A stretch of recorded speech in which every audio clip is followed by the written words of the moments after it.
Hello friends, ഞാൻ ഇന്ന് നിങ്ങളുടെ മുമ്പിൽ വന്നിരിക്കുന്നത് നമുക്ക് എല്ലാവർക്കും മിക്കവർക്കും ഇപ്പോൾ യൂട്യൂബ് ചാനലുണ്ടല്ലോ.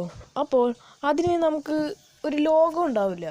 അപ്പോൾ നമുക്ക് അടിപൊളിയായിട്ട് ഒരു ആപ്പിൻ്റെ സഹായത്തോടെ നമുക്ക് അടിപൊളിയായിട്ട് നല്ല ലോഗോസ് ക്രിയേറ്റ് ചെയ്യാം. ആ ആപ്പിൻ്റെ പേരാണ് DesignEvo. ഇത് പ്ലേ സ്റ്റോറിൽ ലഭ്യമാണ്. ഞാൻ താഴെ ഇതിൻ്റെ വേണമെങ്കിൽ ലിങ്ക് കൊടുക്കാം. അത് ഓപ്പൺ ചെയ്യുക. എങ്ങനെയാണ് ഇതിൽ ഉണ്ടാക്കുമെന്ന് ഞാൻ കാണിച്ചു തരാം. ഓപ്പൺ ചെയ്യുമ്പോൾ ഇങ്ങനെയുണ്ട് ഇൻ്റർഫേസ് ആയിരിക്കും വരുന്നത്. ഇതിൽ കുറേ ടെംപ്ലേറ്റ്സ് ഉണ്ട്. ഇതിൽ കണ്ടില്ലേ, പോപ്പുലർ ആയിട്ടുള്ള ടെംപ്ലേറ്റ്സ് ആണത്. നമുക്ക് ഇതൊന്നും പോരെങ്കിൽ നമ്മൾ ഡൗൺലോഡ് മോർ എന്നതിൽ ക്ലിക്ക് ചെയ്താൽ വേറെയും ഡൗൺലോഡ് ചെയ്യാം. പക്ഷേ അതിനൊക്കെ പൈസ കൊടുക്കണം. ഇവിടെ കുറേ ലോഗ്സ് ഉണ്ട്. അബ്സ്ട്രാക്റ്റ്, അനിമൽ, ആർട്ട്, ട്രാൻസ്പോർട്ട്, അങ്ങനെ കുറേ തരം ലോഗോസ് ഉണ്ട്. ഞാനിപ്പോൾ നിങ്ങൾക്ക് ഇതൊന്നും എടുത്ത് കാണിച്ചു തരാം. ഞാനിപ്പോൾ ഇതൊന്നും എടുത്ത് കാണിച്ചു തരാം. ഇത് ക്ലിക്ക് ചെയ്തു.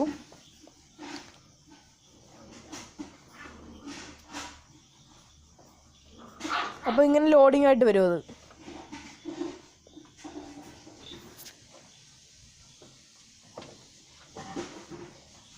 കണ്ടില്ലേ. എന്നിട്ട് നമുക്ക് ഈ കമ്പനി നെയിം എന്നതിൽ മാറ്റാം. അതിൽ ക്ലിക്ക് ചെയ്ത് ഡബിൾ ടാപ്പ് ചെയ്താൽ നമുക്കത് എഡിറ്റ് ചെയ്യാം. എന്നിട്ടിപ്പോൾ ഞാൻ അദ്വൈത് ചെയ്തു, കണ്ടില്ലേ. പിന്നെ അടിയിൽ സ്ലോഗൻ ഹിയർ എന്ന് അതിൽ ഡബിൾ ടാപ്പ് ചെയ്ത് അതും മാറ്റാൻ പോകുന്നു.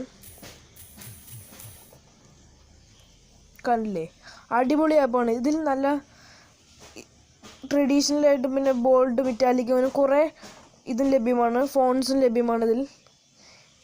പിന്നെ നമുക്ക് വേറൊരു ഇതിലുണ്ട്. ഇതിൽ ഗ്രാഫിക്സ് എന്നതിൽ കണ്ടില്ലേ, അതിൽ ക്ലിക്ക് ചെയ്യുക. ഇതിൽ ഇതുപോലെ കുറേ ബാഡ്ജും ഗ്രാഫിക്കും പിന്നെ ഡെക്കറേഷൻസ് ലഭ്യമാണ്. ഞാൻ ഇതിനടുത്ത് കാണിച്ചു തരാം. വലുതാക്കട്ടെ, ഒന്ന് കാണിച്ചു തരാം.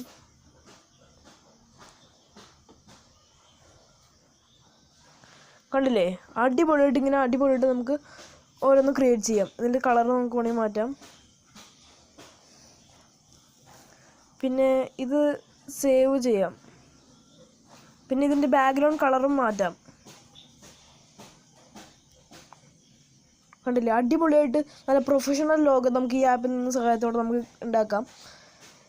പിന്നെ ഇതിലുള്ളൊരു പുതിയ കാര്യമാണ്, ഇതിലുള്ളൊരു പ്രത്യേക കാര്യമാണ്, ഇതിലൂടെ മുകളിൽ ഈ സേവ് ബട്ടൺ ക്ലിക്ക് ചെയ്തിട്ട് ഇതിൽ സേവ് എന്നതിൽ ക്ലിക്ക് ചെയ്താൽ ഇതുമാണ് നമുക്ക് ട്രാൻസ്പാരൻ്റ് ആയിട്ടും ചെയ്യാം, അല്ലാണ്ട് സാധാ PNG ആയിട്ട് ചെയ്യാം, പിന്നെ JPG ആയിട്ടും ചെയ്യാം.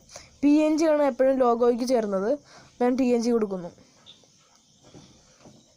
ട്രാൻസ്പെറൻറ്റ് എന്ന് പറഞ്ഞാൽ അത് ട്രാൻസ്പെറൻ്റ് ആയിരിക്കും. വെറുതെ ഒരു ഇതുപോലെ അതിൻ്റെ പുറകിൽ ബാക്ക്ഗ്രൗണ്ട് കളറൊന്നും ഉണ്ടാവില്ല. ഇപ്പോൾ എൻ്റെ ഫോണിലേക്ക് സേവ് ആയി. അപ്പോൾ നിങ്ങൾ എന്തായാലും ഈ ആപ്പ് ഉപയോഗിച്ച് നോക്കുക, നിങ്ങൾക്ക് എന്തായാലും ഇഷ്ടപ്പെടും. അപ്പോൾ എൻ്റെ വീഡിയോ ഇഷ്ടമായാൽ ലൈക്ക് ചെയ്യുക, ഇഷ്ടപ്പെട്ടില്ലെങ്കിൽ ഡിസ്ലൈക്ക് ചെയ്യുക. എൻ്റെ ചാനൽ ആദ്യമായിട്ട് കാണുന്നെങ്കിൽ സബ്സ്ക്രൈബ് ചെയ്യുക. പിന്നെ ബെല്ലൈക്കൺ ഒന്ന് ഇനേബിൾ ആക്കി വയ്ക്കുക. അപ്പോൾ ഞാൻ എപ്പോൾ വീഡിയോ അപ്ലോഡ് ചെയ്യുന്നതും അപ്പോൾ നമുക്കിത് ഫോണിൽ ലഭ്യമാകും. അപ്പോൾ ശരി, ബൈ.